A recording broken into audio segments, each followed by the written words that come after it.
Sebagai kitab suci umat Islam, Al-Quran adalah satu-satunya kitab suci yang keasliannya tidak diragukan hingga zaman modern ini. Berikut ini, kita akan menjelaskan tentang 7 keistimewaan Al-Quran.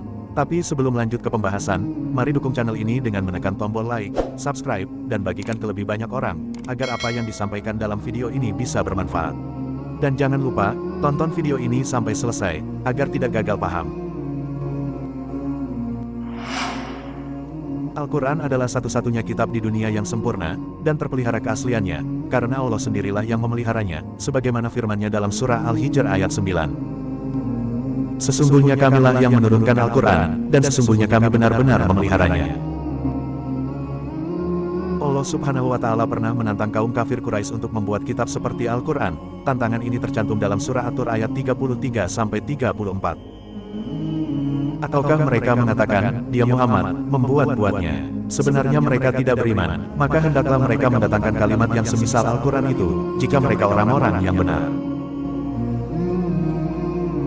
Bahkan dalam era modern ini, pemalsuan terhadap Al-Quran pernah terjadi. Di tahun 2009, dua penerbit asal Amerika, Omega 2001, dan One Press menerbitkan dengan judul hardcover Furqanul Haq, namun mereka gagal total. Allah telah menjaga Al-Quran dari tangan-tangan jahil yang ingin merubahnya.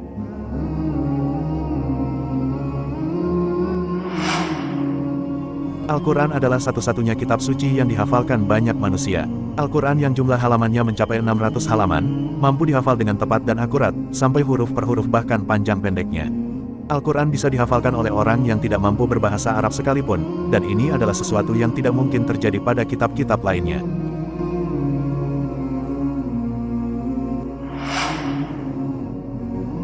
Al-Quran terbukti sesuai dengan sains modern. Banyak fakta-fakta ilmiah yang baru terbongkar pada era modern ini, dan kesemuanya ternyata telah disebutkan dalam Al-Quran lebih dari 14 abad silam. Pada tahun 1982, seorang profesor dari Universitas Toronto, Kanada, Keith Elmore, menerbitkan sebuah tulisan yang berjudul Tinjauan tentang Embriologi Manusia dalam Al-Quran dan Hadis. Tulisan tersebut menguraikan bagaimana Al-Quran mampu menggambarkan detail proses pembentukan embrio dengan sangat tepat, di saat teknologi di masa itu sama sekali belum menjangkaunya. Dan masih banyak lagi penemuan-penemuan sains yang ternyata telah lebih dahulu dijelaskan dalam Al-Quran, yang turun 14 abad yang silam.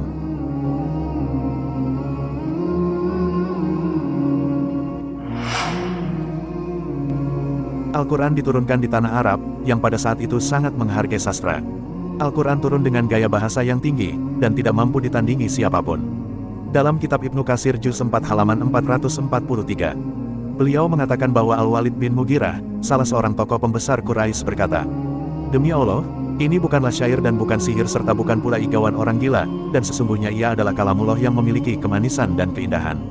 Dan sesungguhnya Al-Quran sangat agung dan tidak ada yang melebihinya."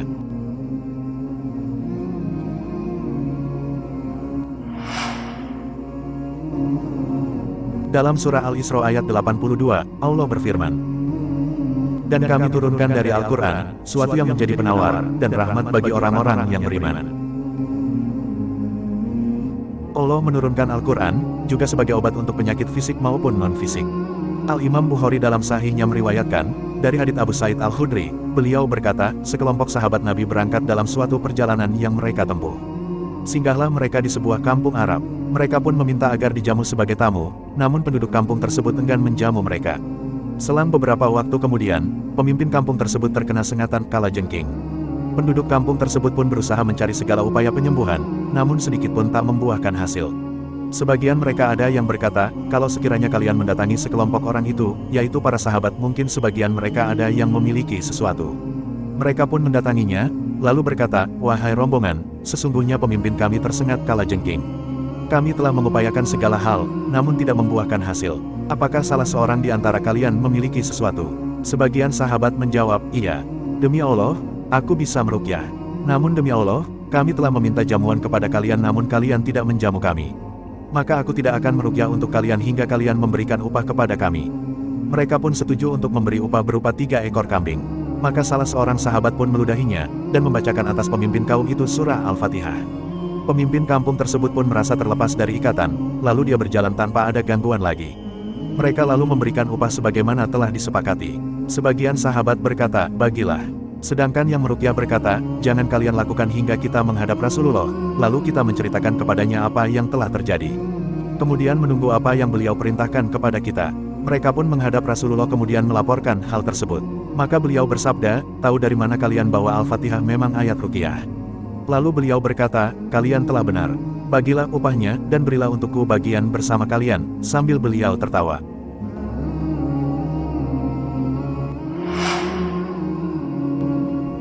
Al-Quran mempunyai pengaruh yang kuat terhadap jiwa manusia dan jin.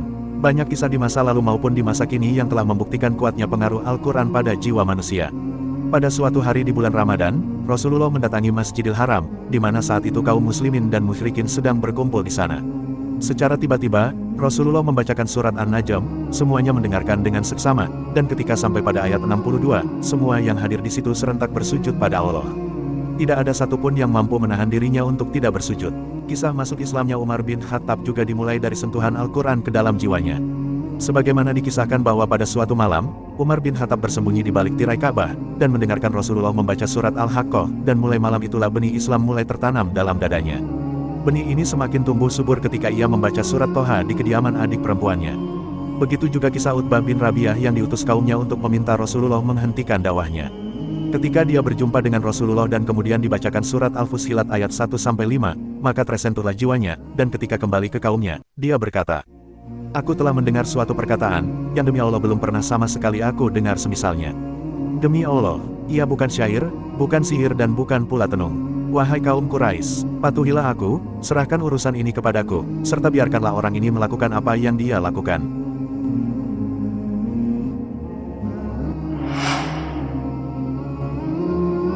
Al-Quran telah menceritakan kejadian masa lalu, dan mengabarkan kejadian masa depan dengan sangat tepat. Salah satunya yaitu tentang kemenangan bangsa Romawi setelah sebelumnya mengalami kekalahan. Hal tersebut tercantum dalam surah Ar-Rum ayat 1-4. Dalam ayat tersebut dijelaskan tentang kekalahan bangsa Romawi, dan 7 tahun setelah ayat tersebut turun, maka Romawi akan mendapatkan kemenangan. Dan benar saja, pada tahun 627 Masehi, peperangan antara Kekaisaran Romawi dan Kekaisaran Persia pecah, dan Romawi yang jadi pemenang pada peperangan tersebut. Tentunya, masih banyak lagi kisah-kisah tentang betapa menakjubkannya Al-Quran. Al-Quran adalah satu-satunya pedoman hidup bagi kita. Kita sebagai umat muslim, harus belajar dan mengamalkan isi Al-Quran.